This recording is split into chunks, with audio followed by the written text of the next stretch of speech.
할렐루야, 반갑습니다. 오늘도 이렇게 귀한 날 하나님 앞에 예배드려 나오시는 성도님들 주님의 이름으로 환영합니다. 우리 다 함께 찬양하면서 기쁨과 감사 예배 하나님께 드리도록 하겠습니다. 다 함께 찬양합니다.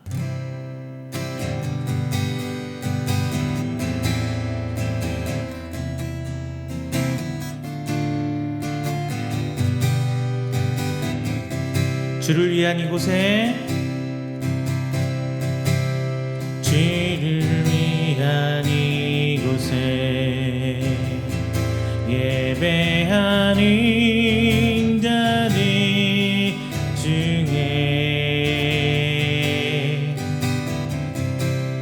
그가 찾는 이 없어 주님께서 슬퍼하시네.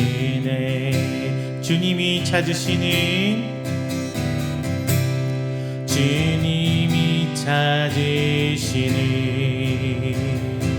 그 한 사람 그의 매자 내가 그 사람 되기 간절히 주께 예배하네. 주내로 이곳에 서 있네. 주인데 엎드려 절하네. 그 어느 것도 난 필요 없네.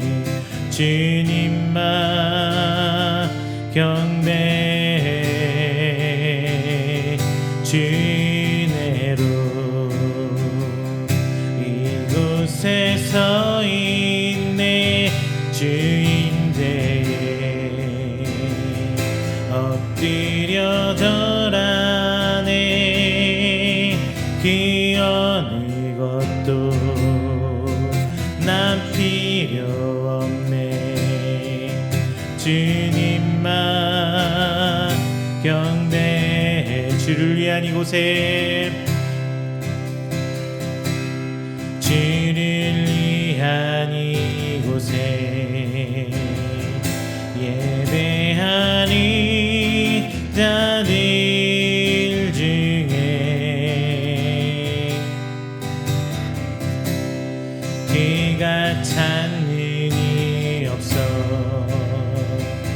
주님께서 슬퍼하시네.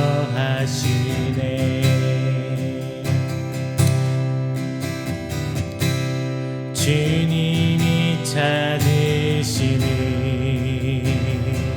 그 한 사람 그 예배자 내가 그 사람 되길 간절히 주께 예배하네. 주내로 이곳에 서 있네. 주인데 엎드려 절하네. 그 어느 것도 난 필요 없네. 주님만 경배해. 주내로 이곳에 서 있네. 주인데 엎드려 절하네. 그 어느 것도 난 필요 없네. 주님만 경배해.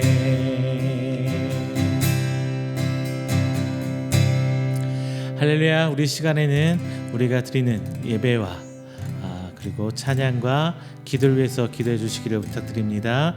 그리고 저희 이음교회를 위해서 기도 부탁드리겠습니다. 오직 하나님 앞에 나가는 교회 되게 해주시고 하나님의 은혜로 그 모든 사역 감당할 수 있는 귀한 교회 되게 해달라고 기도 부탁드리겠습니다.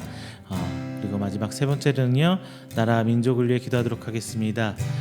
이제 코로나 때 IMF도 더 어려운 시기라고 하죠.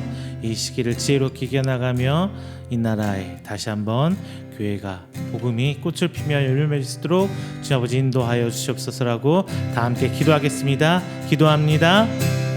사랑은 내가 충만하신 주 하나님 감사 영광 돌립니다. 하나님께 나온 성도들 주 아버지 시간을 나누게 주시옵시고 우리 주의 은혜가 저희들 가운데 있으시고 그 은혜를 바라보라 하는 성도들 주 함께 내주시사 오직 하나님께 나갈 수 있는 귀한 시간을 인도하여 주시옵소서. 모든 것은 주님이 도우시고 하나님 도우실 시간 기도합니다. 오늘 그 모든 것들이 하나님께 감사하며 나온 귀한 성도들 주의 시간 하나님께 나오도록 기도합니다. 주 아버지 인도하여 주시옵시고 모든 시간에 아버지 성도들 귀한 것을 보여주시사 하나님 주시옵소서. 이제 저희 찬양합니다. 주님 아버지 찬양 가운데 인도하시사 주님 아버지 그 모든 내가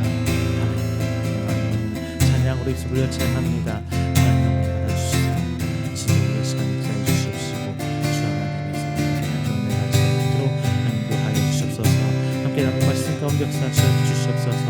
성령님의 지혜가 저희 가운데 임하심에 오직 하나님이 사랑하심을 인도하여 말씀을 깨달을 수 없게 인도하여 주시옵소서. 단순히 머리만한 말씀이 아니라 오직 하나님의 큰 사랑과 큰 뜻심이 저희 가운데 계시옵사오니 주 아버지 인도하여 주시옵소서. 주님 부족한 것들 주 아버지 채워주시고 변화가고 있는 모든 삶이 진정 주 아버지 인도하여 주시사 그 모든 삶의 이 뜻 가운데 순종하며 나아가는 성을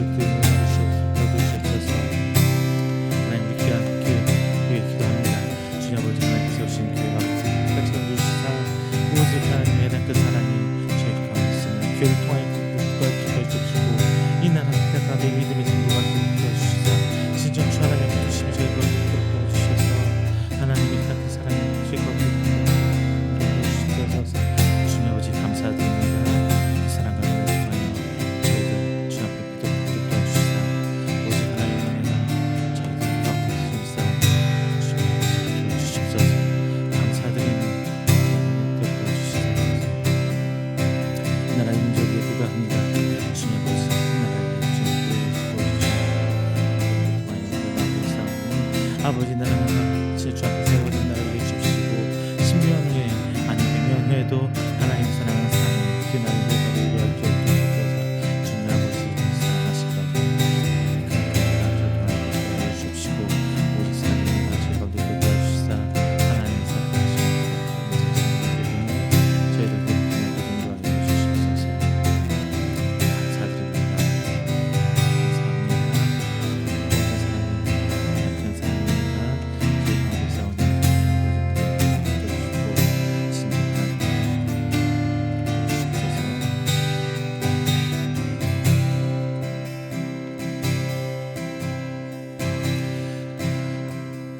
고단한 인생길 찬양합니다. 고단한 인생길 힘겨운 오늘도 예수 내 마음 아시네.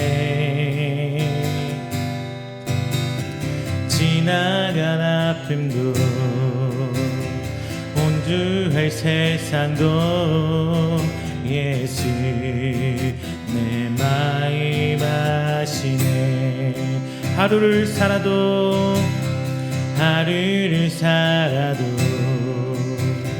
기쁨으로 가리 예수 늘 함께 하시네. 후회도 염려도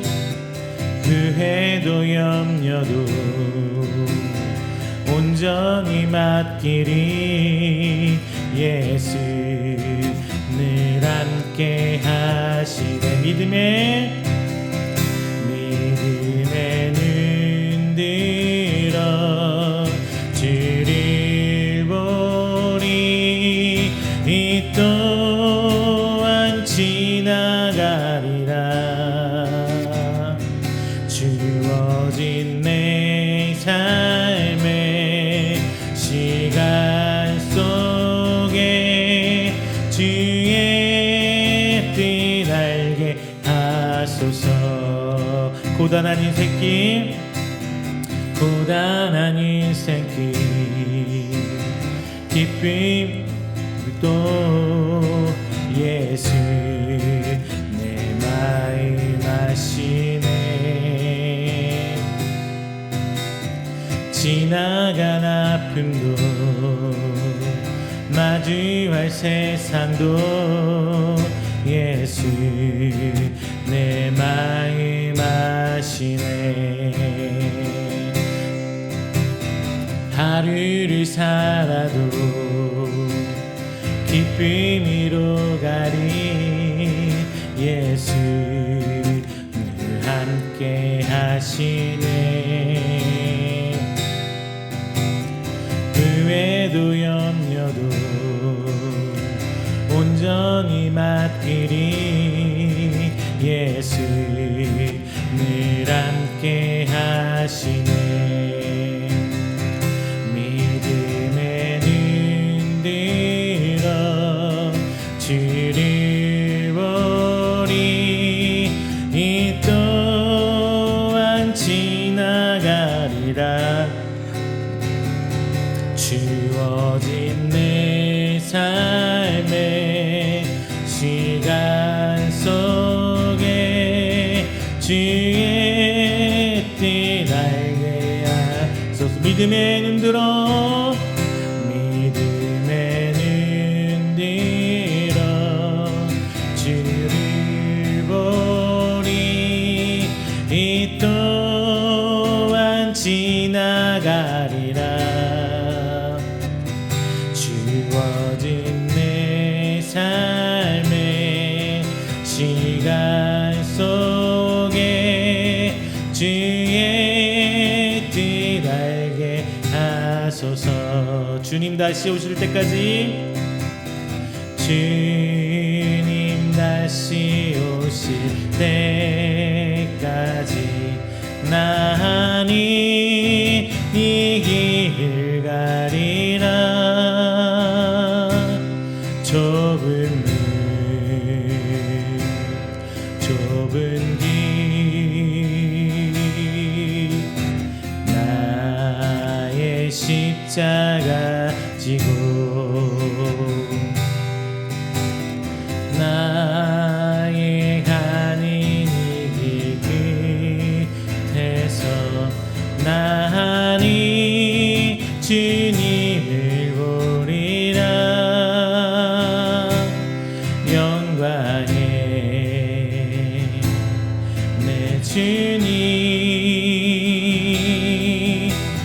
나를 맞아 주시니 주님 다시 오실 때까지 주님 다시 오실 때까지 나는 일어나 달려가리라 주의 영광 온 땅 덮을 때 나는 일어나 노래하리 내 산호 아닌 주님 온 세상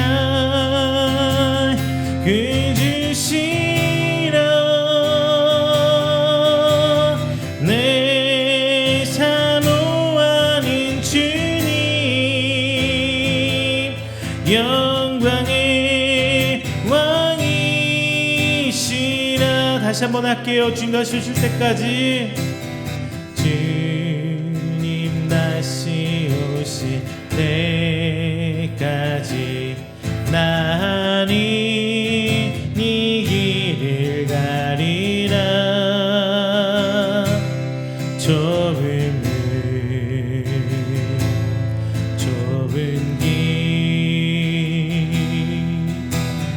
나의 십자가 지고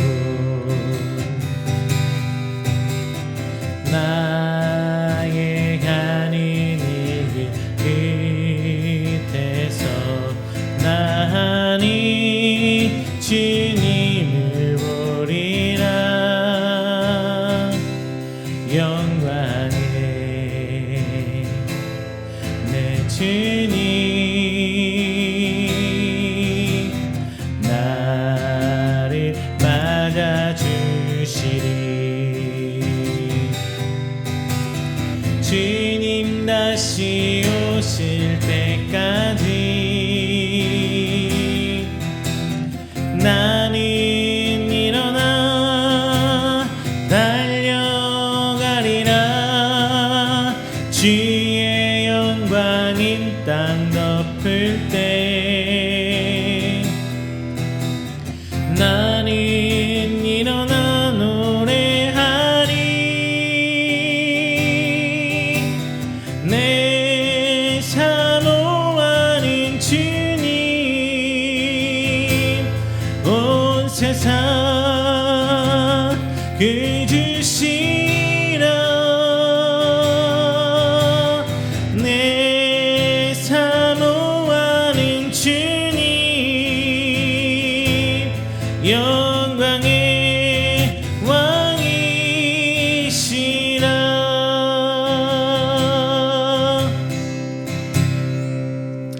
할렐루야. 이 시간에는 우리가 드리는 귀한 예배를 위해서 조용히 기도하며 준비하는 시간 갖도록 하겠습니다. 다 함께 기도합니다.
사도신경으로 우리의 신앙을 고백합니다.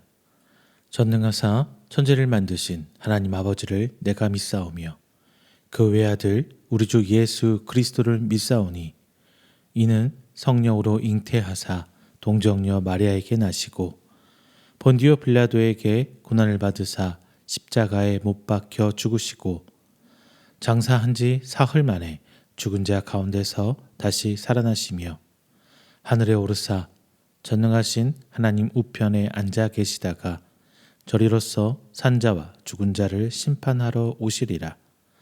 성령을 믿사오며 거룩한 공예와 성도가 서로 교통하는 것과 죄를 사하여 주시는 것과 몸이 다시 사는 것과 영원히 사는 것을 믿사옵나이다. 아멘. 다 함께 교동문 31번 시편 71편 함께 교독하겠습니다. 교동문 32번 시편 71편입니다. 여호와여, 내가 주께 피하오니 내가 영원히 수치를 당하게 하지 마소서. 주의 의로 나를 건지시며 나를 풀어주시며 주의 귀를 내게 기울이사 나를 구원하소서. 주는 내가 항상 피하여 숨을 바위가 되소서. 주께서 나를 구원하라 명령하셨으니 이는 주께서 나는 나의 반석이시요 나의 요새이심이니이다. 나의 하나님이여 나를 악인의 손 곧 불의한 자와 흉악한 자의 장중에서 피하게 하소서. 주 여호와여 주는 나의 소망이시요 내가 어릴 때부터 신뢰한 이시라. 내가 모태에서부터 주를 의지하였으며 나의 어머니의 배에서부터 주께서 나를 택하셨사오니 나는 항상 주를 찬송하리이다. 아멘. 다 함께 찬송가 302장, 찬송가 302장 찬양하겠습니다.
찰싹거리는 작은 파도 보고 마음 약하여 못 가네. 언덕을 떠나서 장파에 배 띄워 내 주 예수의 바다로 내 맘 거쳐가라. 자곧 가거라 이제 곧 가거라 저 큰 밤의 바다 향해. 자곧 내 너를 저 깊은 데로 가라 망망한 바다로. 언덕을 떠나서 장파에 배 띄워 내 주 예수의 바다로 내 맘 거쳐가라.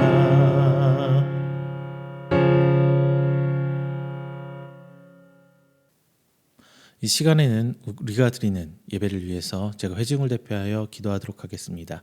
다 함께 기도합니다. 사랑하는 하나님, 감사 영광 돌립니다.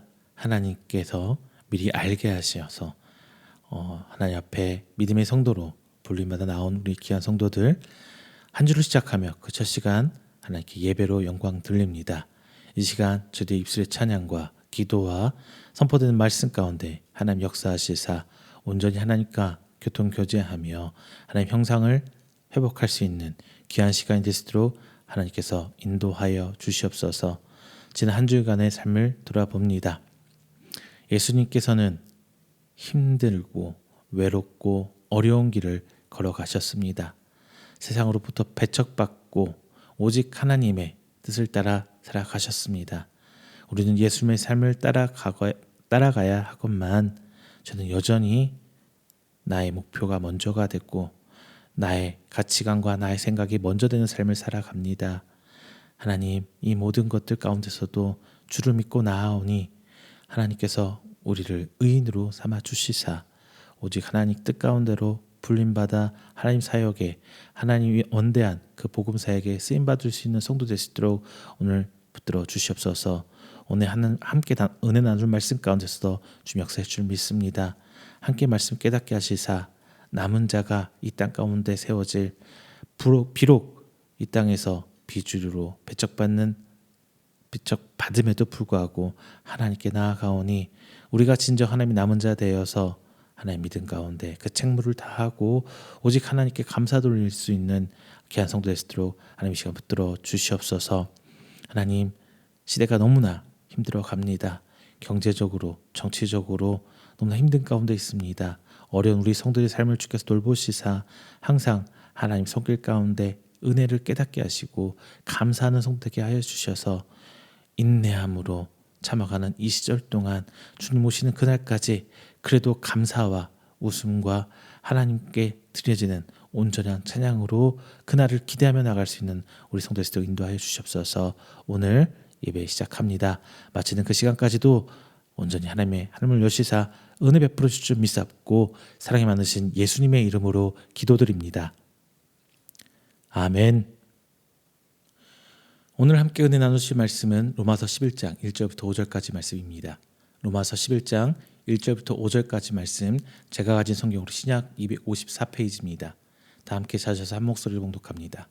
로마서 11장 1절부터 5절 말씀 봉독합니다. 그러므로 내가 말하노니 하나님이 자기 백성을 버리셨느냐? 그럴 수 없느니라. 나도 이스라엘인이요 아브라함의 씨에서 난 자요 베냐민 지파라. 하나님이 그 미리 아신 자기 백성을 버리지 아니하셨나니 너희가 성경이 엘리야를 가리켜 말한 것을 알지 못하느냐? 그가 이스라엘을 하나님께 고발하되 주여 그들이 주의 선지자들을 죽였으며 주의 제단들을 헐어버렸고 나만 남았는데 내 목숨도 찾나이다 하니 그에게 하신 대답이 무엇이냐? 내가 나를 위하여 바알에게 무릎을 꿇지 아니한 사람 7,000명을 남겨두었다 하셨으니 그런즉 이와 같이 지금도 은혜로 택하심을 따라 남은 자가 있느니라. 아멘. 할렐루야, 반갑습니다. 지난 한 주간도 하나님 은혜 가운데 평안하셨습니까? 우리가 하나님 은혜를 체험한다는 것은 쉬운 일 같아요? 어려운 일 같아요? 저는 좀 어려운 일 같습니다. 하지만 시간이 지나서 되돌아보면은 이게 다 하나님 은혜였구나 라는 생각이 드는 것 같습니다. 성경에 보면은 남은 자라는 이야기가 나옵니다. 남은 자, 예를 들면은 다윗에게 7,000명을 남겨주신 하나님의 사람이 일을 진행시켜서 뭔가를 특별한 분리해서 남겨놓은 사람들을 얘기를 하는데요. 우리 이거를 좀 생각해 볼 필요는 있을 것 같습니다. 이 사람들이 세상과 분리되어서 남겨졌다는 얘기를 했을 때 그들이 과연 이 세상을 이끌어 나가는 주류였을까? 아니면은 좀 배제되고 배척받았던 비주류의 사람이었을까요? 아마 제 생각에는 세상에로부터 배제되고 불리하게 밀려나가고 하나님 앞에서 구분되어진 비주류의 사람이었지 않을까 싶습니다. 이스라엘 역사 성경을 쭉 보면요, 항상 그들은 세상으로부터 배척받아 왔어요. 비주류였어요. 예수님도 주류 사회 사람이셨나요? 아니면 비주류였나요? 비주류였어요. 철저히 세상으로부터 분리당했죠. 그리고 하나님의 길을 묵묵히 걸어갔습니다. 초대교회를 한번 생각해 볼게요. 그들 역시 세상을 이끌던 주류는 아니었습니다. 그런데 지금 우리의 신앙생활을 보면은 항상 대부분의 많은 성도들이 세상의 주류가 되길 바래요. 세상으로부터 성공하길 바라고, 돈이 많길 바라고, 공부도 잘하길 바라고, 남들보다 먼저 나가길 바라고, 이런 주류가 되고자 하는 욕망이 굉장히 강합니다. 하지만 기독교는요, 주류의 신앙이 아니에요. 비주류의 신앙이라 저는 얘기하고 싶어요. 철저하게 세상으로부터 배척받는, 그리고 분리되어진 사람들, 세상이 원하는 사람들 동일한 걸 갖고 살 수는 없을 것 같습니다. 예전에도 제가 말씀드린 적이 분명히 있어요. 기독교는 비주류의 역사다. 자, 비단 우리나라 역사에서도 그렇죠. 항상 교회는 배척받았어요. 우리나라에서 교회가 부흥을 였고 대부분의 시기를 걸어온 거는 얼마 되지 않아요. 불과 한 80년, 70년, 한 세기가 되지 않습니다. 그러다가 이제 우리나라가 경제적으로 발달을 하면서 뭐 이승만 대통령 때부터였다고 그래요.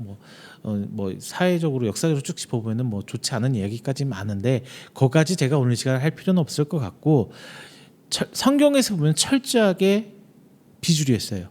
예수님 시절과 초대교회 시절에도 유대교회한테 밀리고 로마에서 밀리고 그러면서 탄압을 받았죠. 그뿐만 아니라 세계 주류로 떠오르는 시기가 이제 서기 주후 한 400년 이후쯤부터죠. 기독교가 공인받았던 이유. 그때부터 그 교회는 세상과 정치와 결탁을 하면서 이제 근본적으로 틀어지기 시작해요. 그러다가 종교개혁이 일어납니다. 종교개혁이 일어날 때도 어떻게 해요? 굉장히 탄압을 받아요. 많은 사람들이 죽어나갔습니다. 제가 이제 공부할 때, 박사과정 공부할 때 교수님이 항상 이런 얘기했어요. 성찬예식을 얘기하면서, 저는 예배학을 전공했으니까요. 성찬예식을 얘기를 하면서 이 떡 한 조각, 포도주 요만큼 한 잔을 우리가 먹기 위해서 얼마나 많은 사람들이 피를 흘렸는지 아느냐. 실제로 그랬어요. 과거에는 떡과 포도주는 성직자들만 뗄 수 있었죠.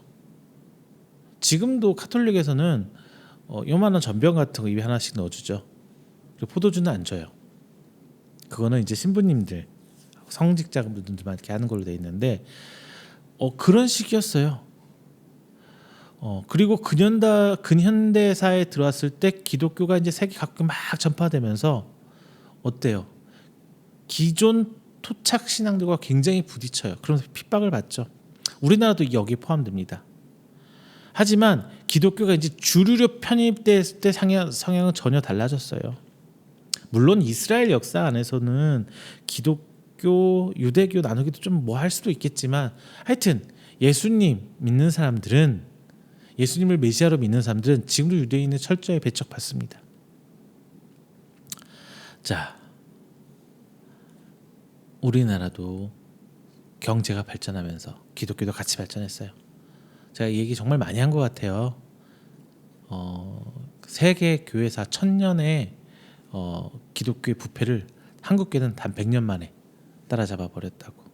제가 저번에도 몇 주 전에도 말씀드린 적 있죠. 10년, 20년 후에 한국 교회 과연 100만 성도가 남을 것인가? 자, 어떻게 제가 이 나라 민족을 위해 기도하면서 교회를 위해 기도하라 부탁하는 게 바로 이 점이에요. 한국 교회 뿌리가 어떤 정도까지 흔들지 지금 모르겠습니다. 자, 그런데 오늘 본문에서 바울은 이제 엘리야의 얘기를 이해하면서 남은 자 사상을 얘기해주고 있어요. 도망자 신세가 된 엘리야는 혼자 남게 됐을 때 현실을 비관하면서 하나님을 원망하죠. 그러면서 하나님을 원망하지만 한편으로 하나님의 은혜를 갈구해요. 그때 하나님께서 이제 남은 자 7,000명을 엘리야한테 붙이셔 주시는 장면을 말합니다. 과연 남은 자는 무엇이고, 이 사회에서 남은 자의 역할을 감당해야 되는 우리 성도들은 어떤 삶을 살아야 하는지 오늘 본문에서 바울은 이야기해주고 있습니다. 자, 오늘 말씀을 짚어보면서 우리가 남은 자가 되어야 되고 이 땅에 살면서 하나님께 구해야 할 은혜에 대해서 함께 나눠볼 텐데요. 성령님께서 인도하심 잘 따라가 보시면서 그 지혜를 받으시기를 주님의 이름으로 축원드립니다. 먼저 첫 번째, 책임져야 됩니다.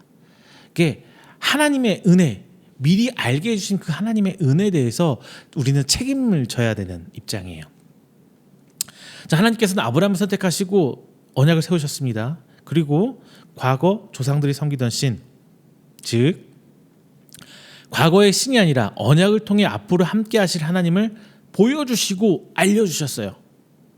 하나님께서는 우리 인간을 구원하기 위해서 일하시면서 항상 먼저 하나님을 알게 하는 그 사람 하나를 딱 세우세요. 아브라함이 그랬고요, 이삭이 그랬고요, 야곱이 그랬습니다. 그리고 출애굽한 이스라엘, 하나님의 왕국의 예표가 된 이스라엘 나라가 바로 하나님이 먼저 알게 하신, 미리 알게 하신 그 백성입니다. 자, 여기서 우리가 먼저 짚어봐야 할 것은 알게 하신 하나님이에요. 즉 내가 알고 싶어서 알게 된 것이 아니라 하나님께서 알게 하셨다는 거예요. 그래서 우리가 알게 되었다는 겁니다. 로마서 8장 29절 30절 보겠습니다. 하나님이 미리 아신 자들을 또한 그 아들의 형상을 본받게 하기 위하여 미리 정하셨으니 이는 그로 많은 형제 중에서 맏아들이 되게 하려 하심이라. 또 미리 정하신 그들을 또한 부르시고 부르신 그들을 또한 의롭다 하시고 의롭다 하신 그들을 또한 영화롭게 하셨느니라. 자, 이 말씀 중에서 29절 하나님이 미리 아신, 30절 미리 정하신 그들을 또한 부르시고. 자, 이 말씀에 주어가 하나님이라면 하나님께서 우리가 알기 전에 먼저 아셔서 우리를 불러주셨다고 합니다. 그리고 우리 입장에서 이제 다른 사람과 구분되어서 미리 하나님을 알게 되고 하나님께서 하실 일을 알게 된 거예요. 이스라엘 유대인들 볼게요. 유대인들은 하나님이 먼저 불러서 택해서 이 땅에 다른 인간들보다, 다른 사람들보다 하나님을 먼저 알게 해주셨어요. 이것은 이스라엘이 뭔가를 잘해서, 이스라엘이 뭔가 특별해서가 아닙니다. 그냥 하나님의 은혜로 말미암아 그렇게 된 것일 뿐이에요. 그런데 그들은 그것을 자신들만의 특권으로 여기고 교만했어요. 그 결과 어떻게 됐어요? 구원의 하나님, 예수님을 받아들이지 못하게 된 것입니까? 왜일까요? 이스라엘 백성 보세요. 대대손손 말씀을 줄줄줄 외우고요. 율법을 칼같이 지키며 살았잖아요. 그런데 그들은 왜 예수님의 참 복음을 받아들이지 못했을까요? 하나님 택함을 받은 것에 대한 책임을 지지 못했기 때문이에요. 그 택함에 대한 책임, 미리 알게 하신 것에 대한 책임을 지지 않았어요. 그들은. 이스라엘은 자신들이 하나님께서 주신 그 은혜에 대한 책임을 율법으로 대신 졌어요. 하나님께서 그들을 향한 선택은 완전한 은혜였죠. 그리고 하나님으로부터 선택받은 이스라엘에게 하나님께서는 그 책임을 율법으로 대신 지게 한 겁니다. 그런데 그들은, 이스라엘은 그 율법을 책임으로 여기는 것이 아니라 권리와 특권으로 여겼어요. 우리만 누릴 수 있는 거야. 이거는 다른 사람들 건들면 안 돼. 오직 우리야. 자, 그러면서 율법의 정상적인, 하나님의 은혜의 정상적인 작동 방법이 멈춰버린 거예요. 이스라엘은 자신들을 스스로를 의로 여기면서 이 율법을 지키며 사는 것을 하나님이 의라 보고 구원받을 수 있다는 완전히 잘못된 구원관을 갖게 되었어요. 로마서 10장 4절 함께 볼게요. 그리스도는 모든 믿는 자에게 의를 이루기 위하여 율법의 마침이 되시니라. 자, 이 말씀처럼 유대인들도 이방인처럼 그리스도를 영접해야 할 것을 말하고 있죠. 바울은 선민 유대인들이 복음을 거역하고 하나님의 구원으로부터 제외되었는가라는 이 질문과 이방인들이 복음을 받아들이고 구원을 받을 수 있는가, 자, 이 두 질문에 답을 말해주고 있는 거예요. 여러분, 우리는 유대인 같을 수 있어요. 하나님께서 우리에게 은혜를 베푸셔서 안 믿는 다른 사람들보다 우리를 먼저 선택하시고 불러주셨어요. 우리에게 먼저 알게 하셨다는 거죠. 자, 그리고 먼저 선택받아 지금 현재 우리는 그 특권을 누리는 중이에요. 하나님의 백성으로서. 그런데 이스라엘 백성처럼 우리의 신앙생활에서 드러난 의로 하나님의 의를 세우려는 것은 잘못된 믿음입니다. 우리의 예배가, 우리의 헌신과 봉사가, 우리의 섬김이 하나님의 의를 세우는 것이 아닙니다. 이것은 미리 선택받은 자들의 책무자 책임이에요. 이 책임을 다할 때 비로소 우리는 복음에 대한 귀를 열 수 있는 거예요. 만약 이게 우리만 가진 특권이고 나만의 것이라고 한정해보고 교만하게 된다면 복음이 더 이상 들리지 않아요. 복음을 배척하게 되고요. 이스라엘 백성이 예수님 배척한 것처럼 내가 지금 교회 나와서 믿음 생활하고 있어, 신앙생활 하고 있어 말은 하지만 더 이상 복음의 귀가 열리지 않아요. 다 배척하게 돼요. 이런 이유 저런 이유, 이건 안 돼, 이건 돼, 이건 내 맘대로 재단하면서 그렇게 되는 거예요. 우리의 신앙생활이 하나님 앞에 결코 의로 비춰지지 않습니다. 이것은 미리 받은 자들의 책임이에요. 책무예요. 그런데 지금 교회를 둘러보고 많은 성도들 보건대 너무나 많은 분들이 자신의 행위에 의해 빠져서 참 복음을 밀어내고 있어요. 더 이상 복음에 귀 기울이지 않아요. 헌금이 교회 신분의 높낮이를 결정하는 사회. 돈이 많아야 되는 거예요. 자, 그리고 성경을 읽고 금식하는 것이 마치 굉장한 자기 하나님에 대한 신실함을 드러내는 어떤 지표로 활용되고 있고요. 다른 사람 앞에 위한 봉사와 헌신이 내 나름의 긍지와 자긍심이 되는 거예요. 결코 빚을 갚는 것이 자랑이 될 수는 없죠. 빚 갚은 건 당연한 거잖아요. 그런데 우리의 이런 행위들이 마치 하나님께 빚진 자로 책무를 다하는 것이 아니라 그냥 하나님께 뭐 자랑하듯이 막 보여주는 이렇게 되는 거죠. 우리는 그렇게 살면 안 돼요. 이렇듯 하나님께서 베푸신 은혜의 책임을 다하는 성도가 우리가 되어야 됩니다.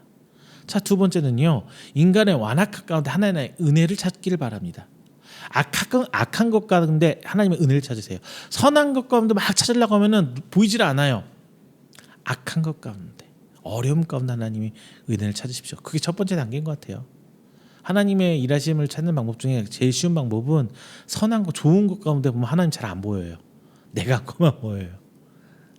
악한 거, 어려운 거, 힘든 것 가운데 하나님 먼저 찾아보시기 바랍니다. 우리는 가끔 신앙생활하면서 성경을 보면서 착각하는 것이 있어요. 말씀을, 세상을 살아가는 우리의 삶에 비춰볼 때 흑백 논리에 빠져요. 그러면서 악은 세상이고 선은 교회 그리고 성도고 그냥 나는 선이야, 이렇게 흑백 논리를 딱 갈라가 버리는 거죠. 하지만 성경을 볼 때 죄를 짓고 책망받는 대상을 한번 생각해 보시길 바랍니다.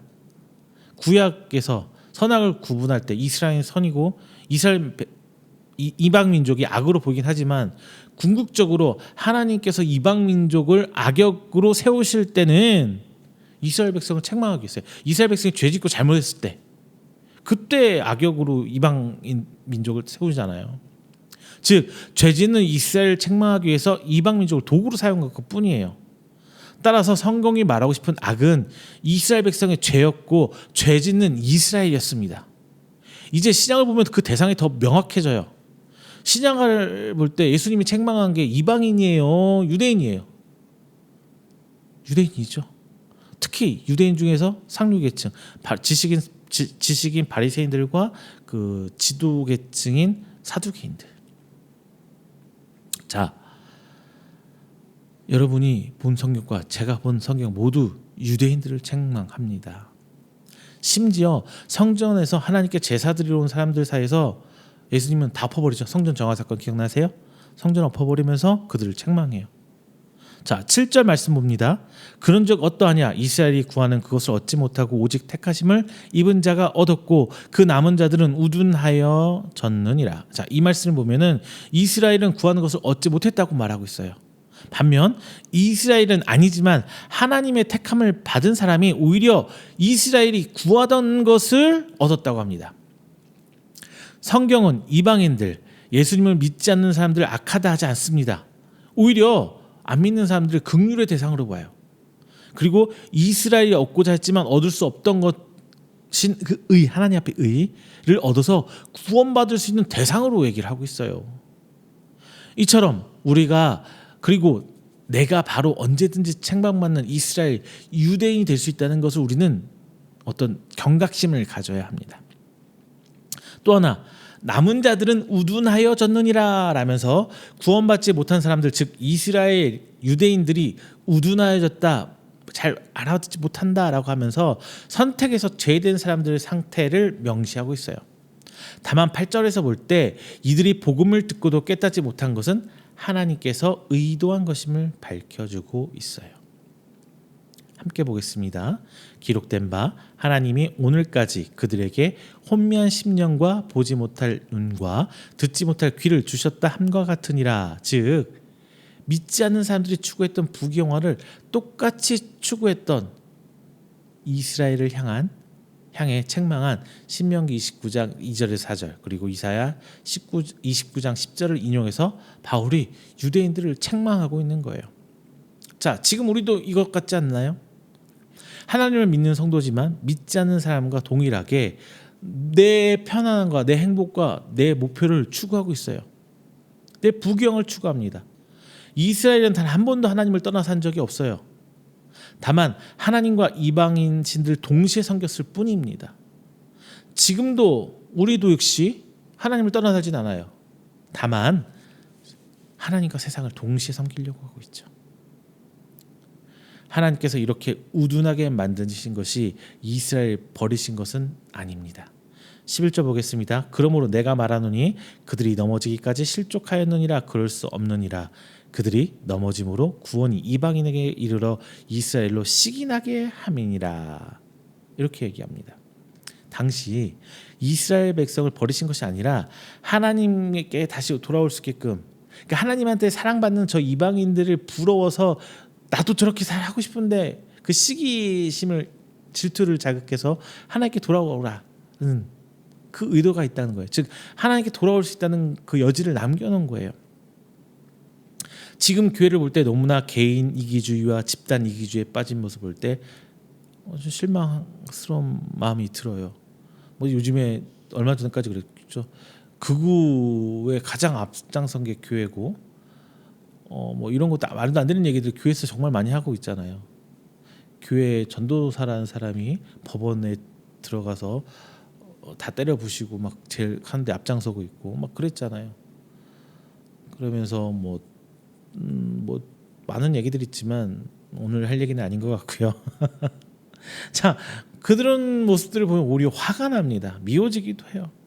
그러나 우리가 그들을 악으로만 치부해서는 안 될 것 같아요. 왜냐하면은 그들 역시 하나님께 선택받은 자들이지만 지금은 완악한 마음에 빠져 있기 때문에 우리는 그들을 위해서 기도하고 묵묵히 현실을 인내하면서 성도의 책무를 다하면서 그 의무를 하는 하나님의 의를 이 땅에 드러내야 되겠죠.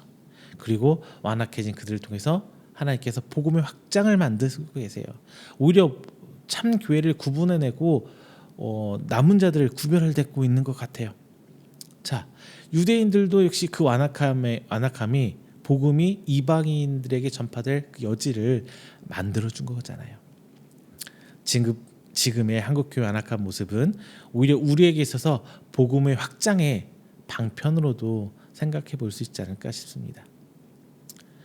자, 교회의 지가 땅에 떨어지고 있는 지금 우리는 그것을 한탄하면서 원망하는 것이 아니라 오히려 제대로 된 복음을 전파하고 가르치면서 우리 스스로가 성도의 모습을 내보일 때 하나님의 구원이 확장되는 그 결과가 나올 것입니다.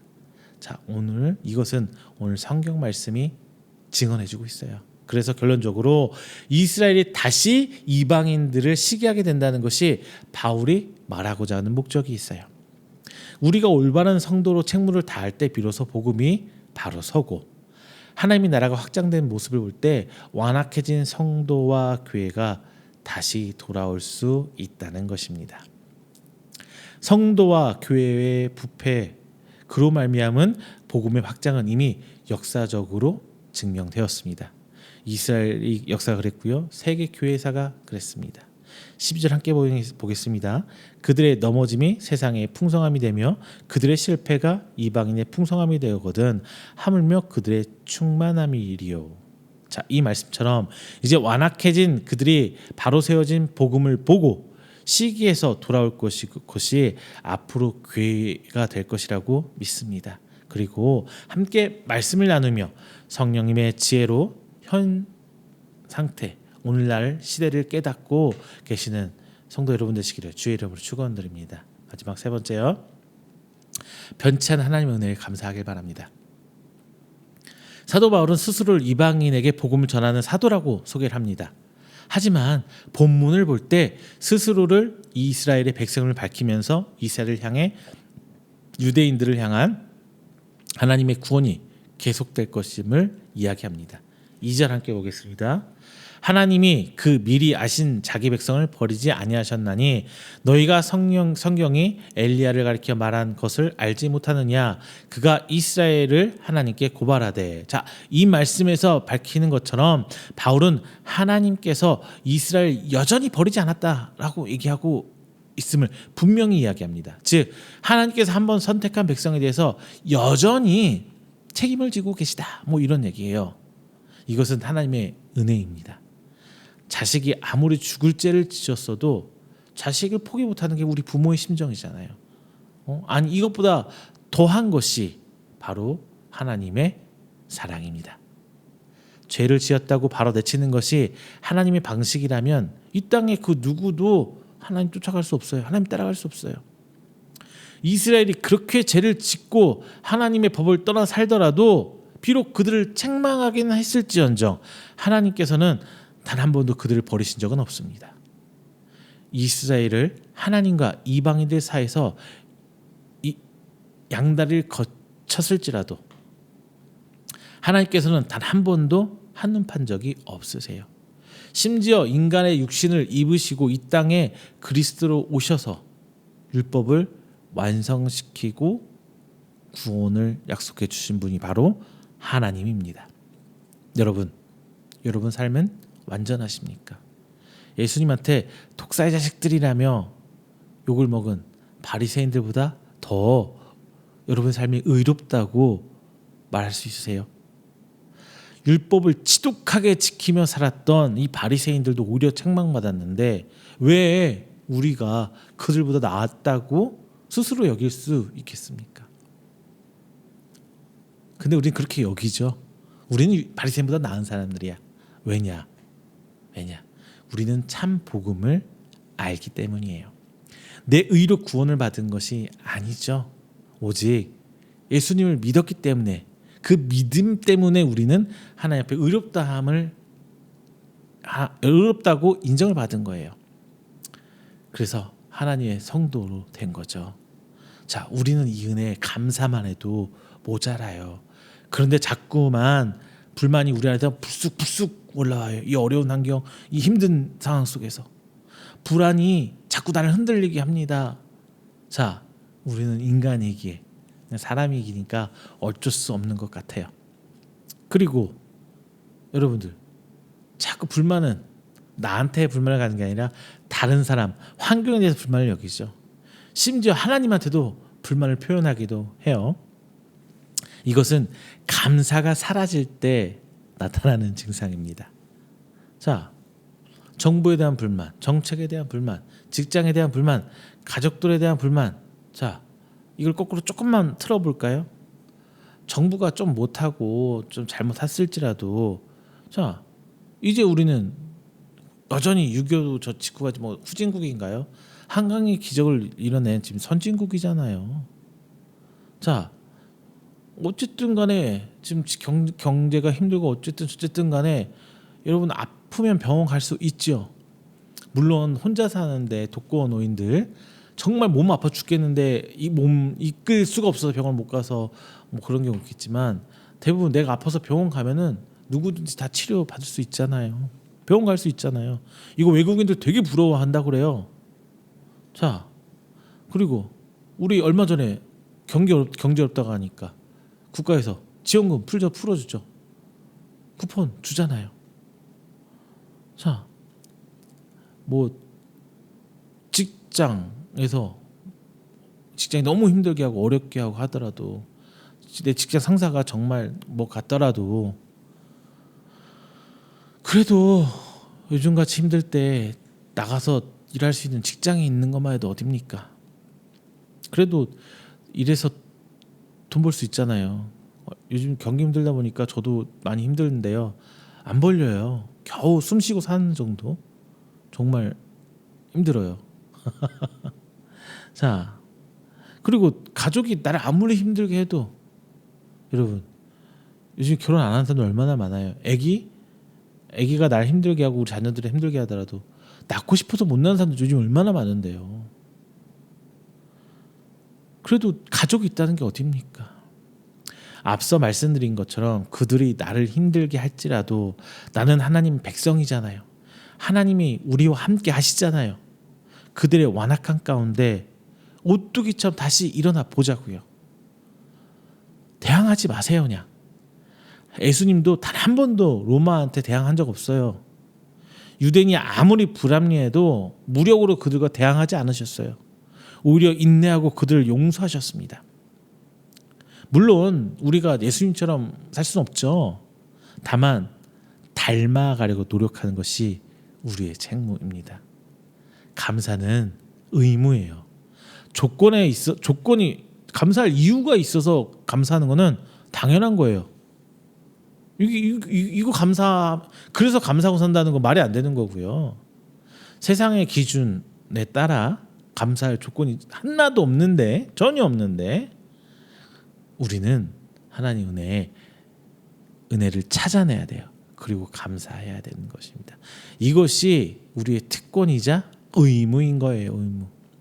이 과정에서 얼마나 많은 하나님의 손길이 내 삶에 다 있는지 깨달아야 돼요.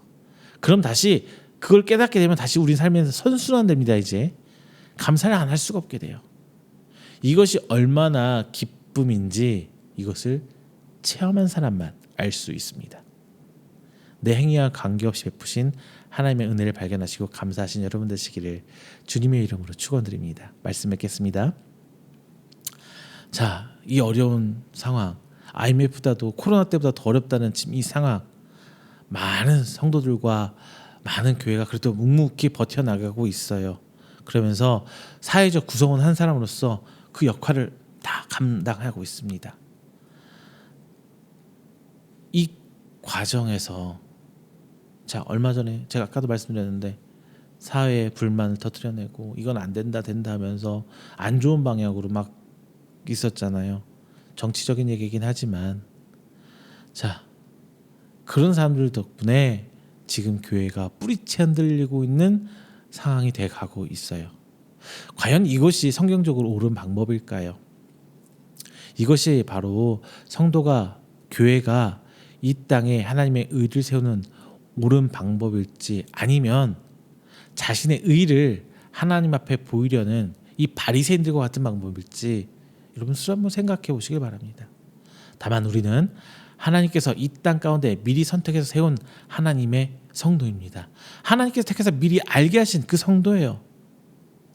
그러면서 오늘 본문은 엘리야를 얘기하면서 남은 자에 대해서 얘기해주고 있습니다.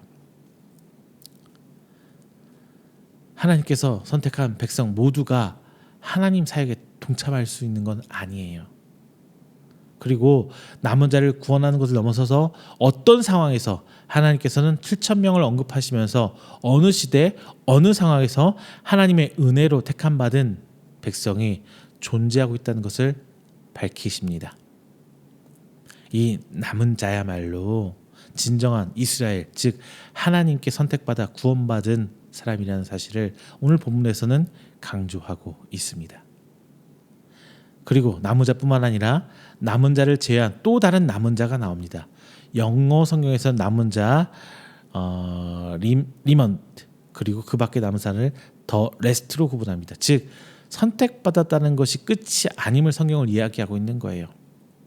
자, 여러분, 우리가 살아가며 신앙을 지키는 것은 마지막 때까지 투쟁을 의미합니다. 그러기에 인내가 필요합니다. 성경은 특히 신약은 다시 오실 예수님 그때까지 인내를 계속 엄청 많이 무지하게 강조하고 있어요. 그런데 우리는 인내로만은 살 수 없겠죠. 그래서 감사가 필요한 거예요. 이 감사는 조건 반사적 감사가 아니에요. 내가 알 수 없는 하나님의 은혜를 찾아가는 감사입니다. 이 찾아가는 감사를 통해 진정한 남은 자가 되시기를 주님의 이름 축원드립니다. 선택받았다는 것에만 만족하고 살아가는 것이 아니라 진짜 이스라엘의 남은 자로서 이 땅에 하나님 의를 실현하는 성도가 되시기를 바랍니다. 특히 이 어려운 시국에 정치적, 경제적 모든 환경이 어려워가는 이 시기에 완악해진 환경을 탓하기보다는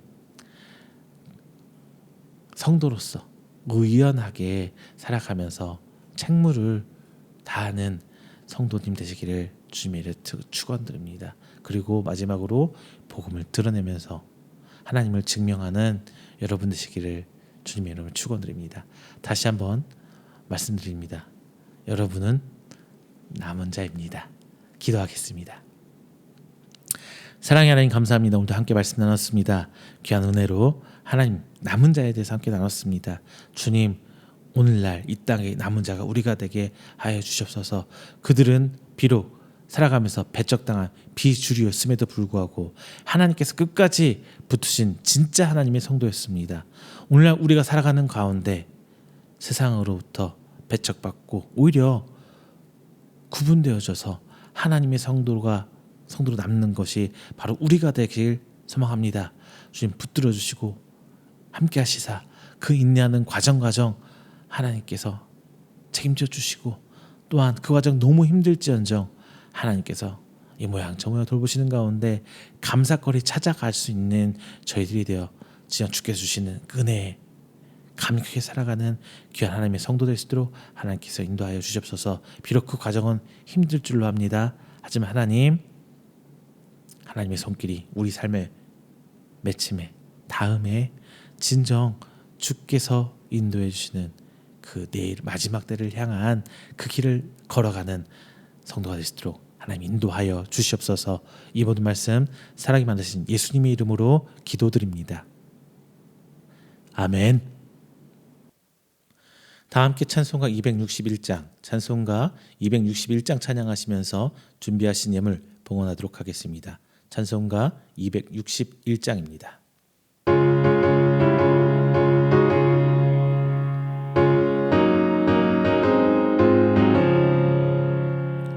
이 세상의 모든 죄를 밝히시는 주의 보혈 성자 예수 그 귀한 피 찬송하고 찬송하세.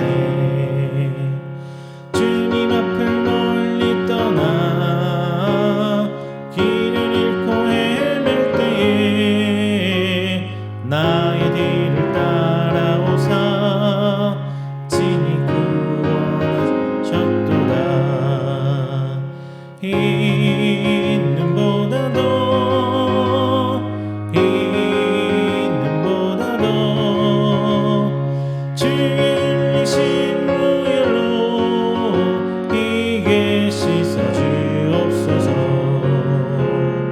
가시관에 쓰셨으니 피로 얼굴 물드셨고 십자가의 모진 고통 나를 다해 해당하셨네.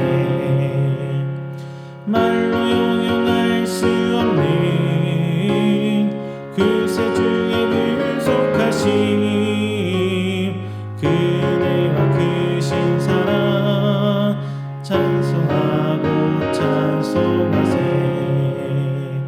있는 보다 더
이 시간에는 우리가 드린 귀한 예물을 위해서 제가 축복 기도하겠습니다.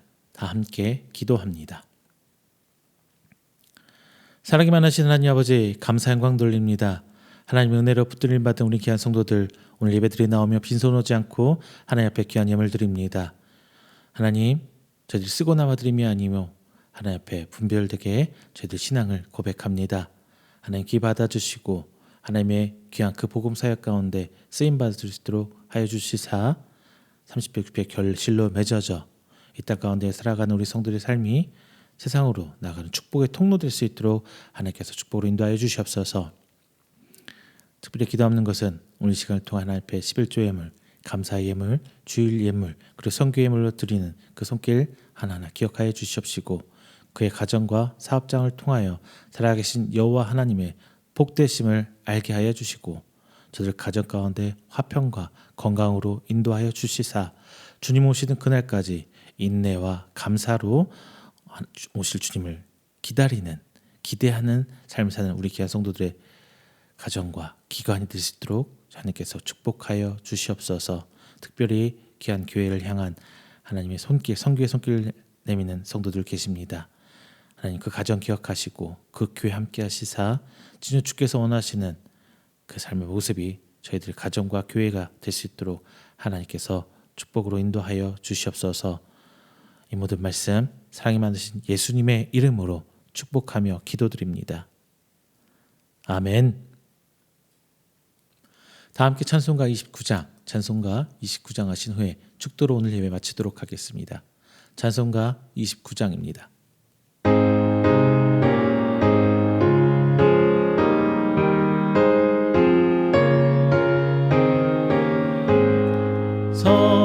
성도여 다 함께 할렐루야 아멘. 주 찬양하여라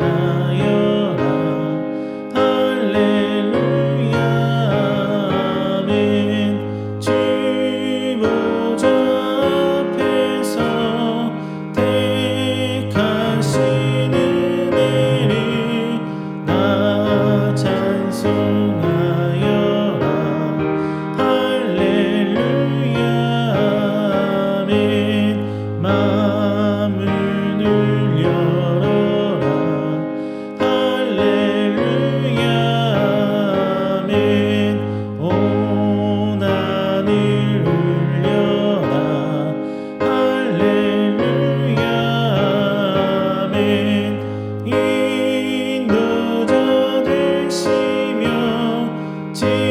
친구가 되신 주 그 사랑 끝없다 할렐루야 아멘.